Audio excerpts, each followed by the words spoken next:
Thank you, Sarah.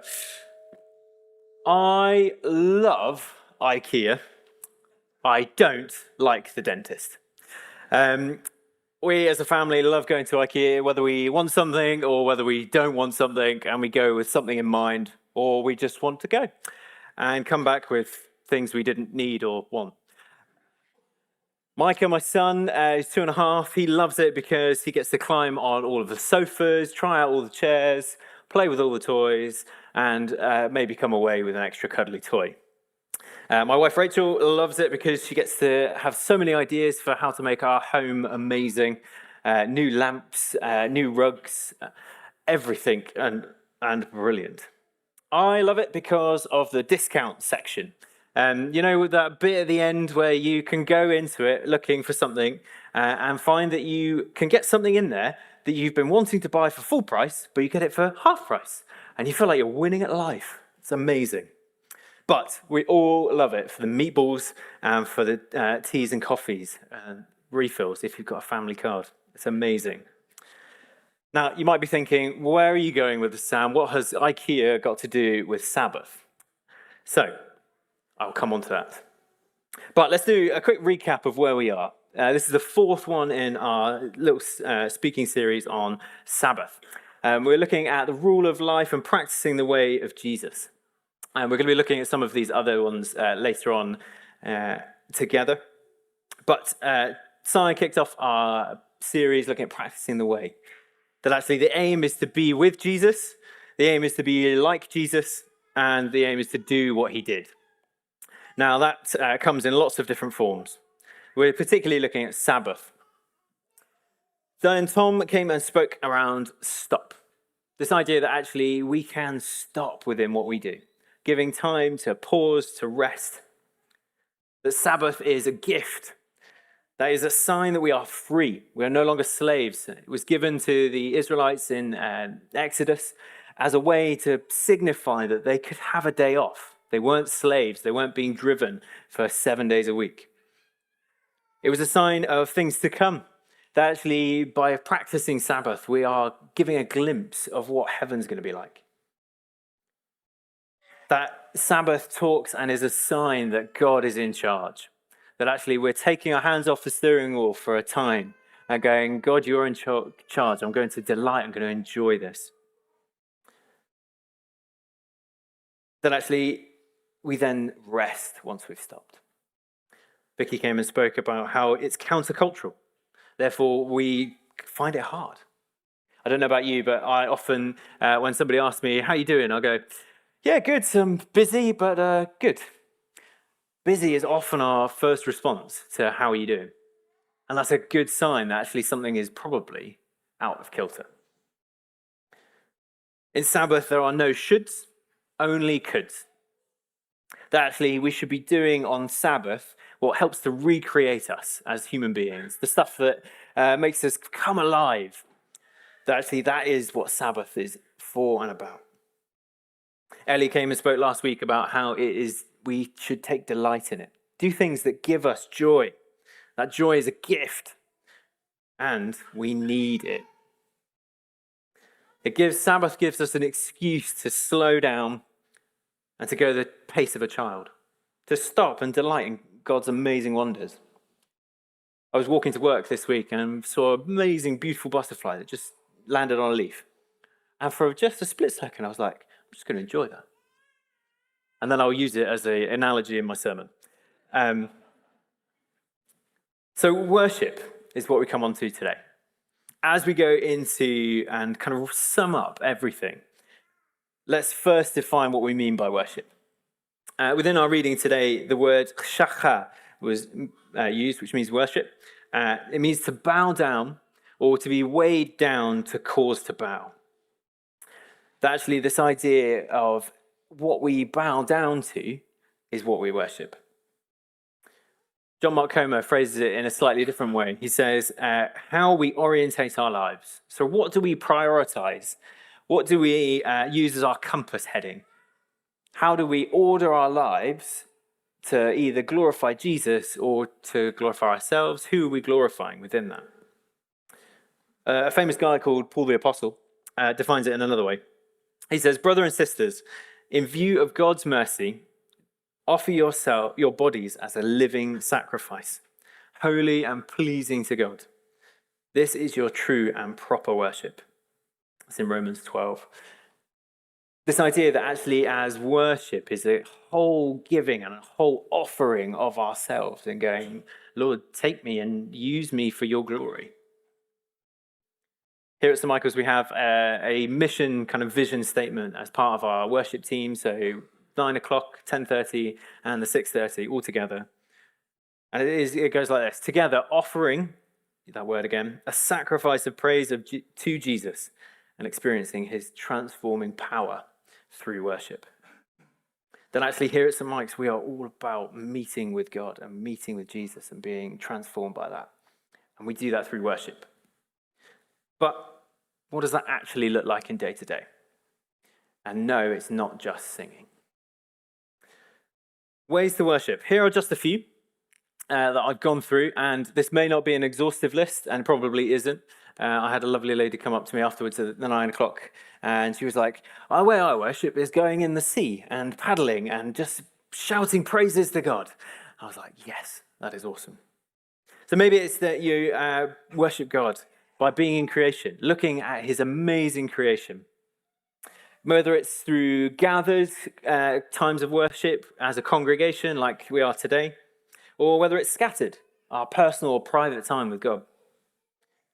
Worship is a reaction to a revelation of God. So finding out something new about Jesus or God and being like, "That is amazing. I just can't help but go, wow, God, you are awesome." Other ways we worship are Sabbath. Now, that might feel a bit weird to put ways we worship as Sabbath within a talk about Sabbath and worship. But actually, carving that time out in our week is our form of worship to Jesus. How we manage our resources, money or hospitality, generosity, anything that we have, borrowing, sharing. Do we do that to glorify and bring honor to Jesus? Whether communion or baptism today. Liturgy, how we spend our time. Our whole lives. Maybe it's that you worship best by being in a place, a temple, a special place to you, a cathedral, a clifftop bench, home, church, being with people. Within our passage today, there's 5 main ways that we're going to kind of zoom in on. And first one is declaring.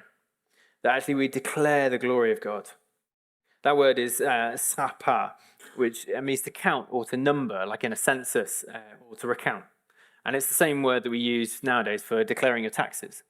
I've been given this much for my work, and therefore I'm declaring that this is how much I've been given. And in the same way, we can do the same with God. God, you have given me this much. Thank you. I'm declaring your praise. You've given me this far. You've brought me this far. I'm declaring you. Ascribing means to give. So what are we giving to God? We ascribe him names. We give him names that mean things. Maybe it's wonderful counselor. I could go on and on. Maybe ways we worship is singing. The Hebrew word that's used within Psalm 96 means to sing. Maybe it's through prayer. One of my favorite monks from history was a guy called Brother Lawrence. He wrote a book called Practicing the Presence, and I'll give you a little summary of the book. It's fantastic. It's quite a read. It's in kind of Old English.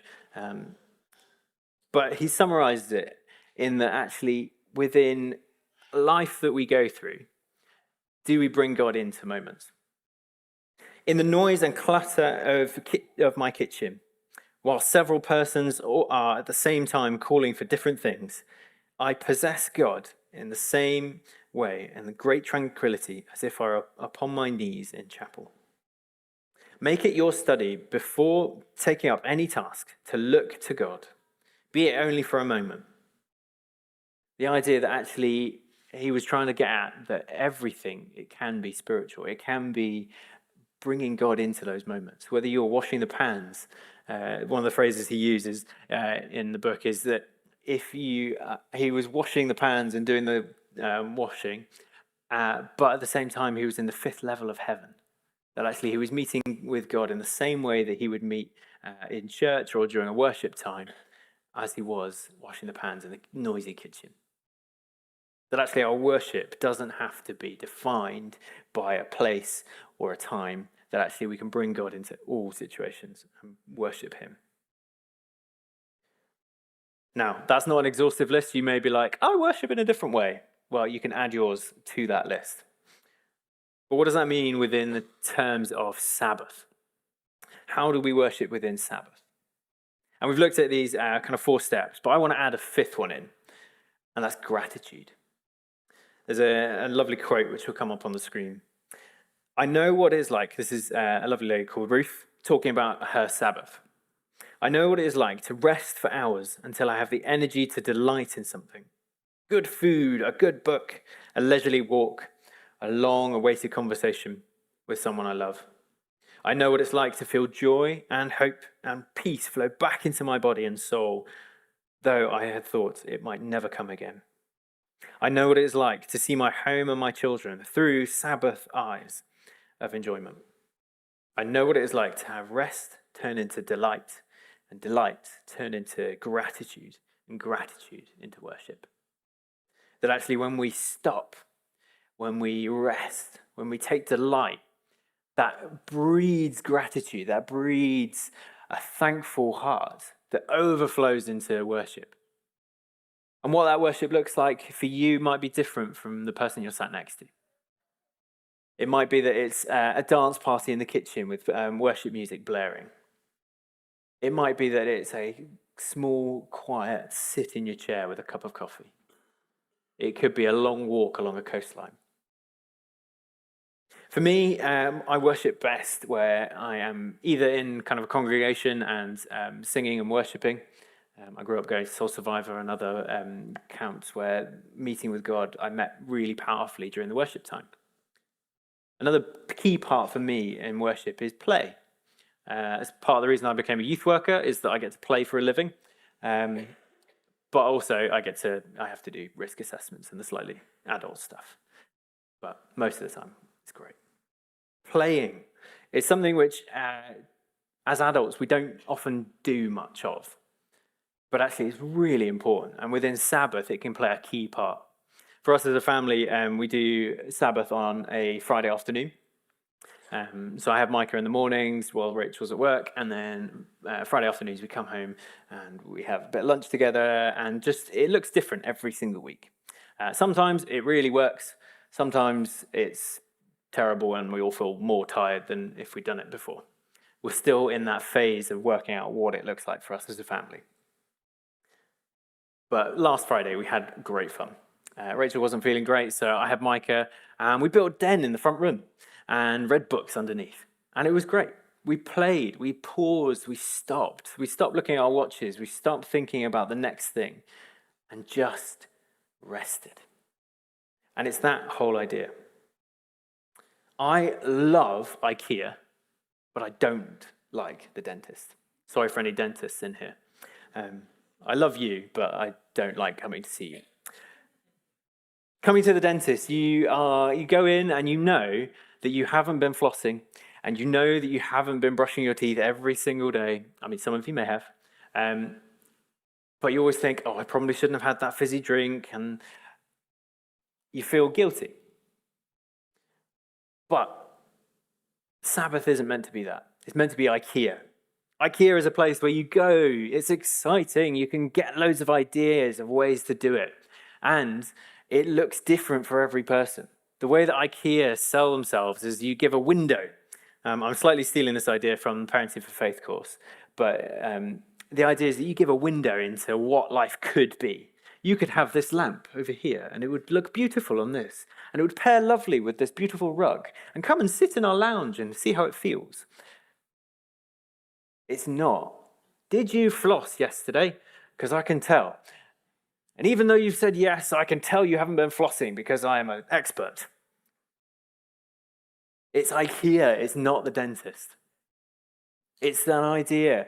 Sabbath should be that thing of what could it look like? What could it be like for us to go into Sabbath and feel rested and recuperated? I'm coming into land, but just want to inspire you. What is it that helps you to worship? How do you worship best? Using that analogy of rest and taking delight, pleasure stacking, as Ellie talked about. Using those, saving up those things. As a family, we often get cravings middle of the week, and we've started to save them for Sabbath. So we're like, oh, I really fancy a McDonald's. And we're like, okay, we won't get it tonight, but we'll save it for Sabbath. And if we still want it on Sabbath, then we can get it. And this idea that actually we save up the good stuff to relax and indulge in that time. Key things to remember: stop, rest, delight, that gratitude that overflows into worship. Practicing the way of Jesus takes practice. You're not going to get it right first time, and it's going to look different for every person. So chat, share ideas. What's working for you in your Sabbath? What's not working for you in your Sabbath? How was your Sabbath that day? Oh, it was terrible. Oh, we had a great Sabbath. We did this. Share ideas. There's no wrong answer for this. Reluctancy is normal. But my question to you guys is figure out why you're feeling reluctant to go into Sabbath. What is it that you're like, oh, I've just got this deadline, or work it out. Because it is, and remember that it's IKEA. Go in excited with those kind of childlike eyes that my son has when he sees all the diggers and toys out on the shelves. So make it fun. It's not the dentist. Sorry, dentists. I'm going to pray, and we're going to go into a time of worship, so if the band could come up. If, as I've spoken, though, you've been like, actually, yeah, I feel challenged on this, particularly in the area of gratitude, you're finding it really, really hard to be grateful for what you have. Do you come and get prayer? There's going to be people down the sides for the prayer ministry. If you're struggling to feel grateful and thankful for what you've got, because times are hard, and life can be really, really hard. Father, thank you so much that you are the Lord of the Sabbath. Thank you that we can come and we can pause and we can rest and know that you are in charge,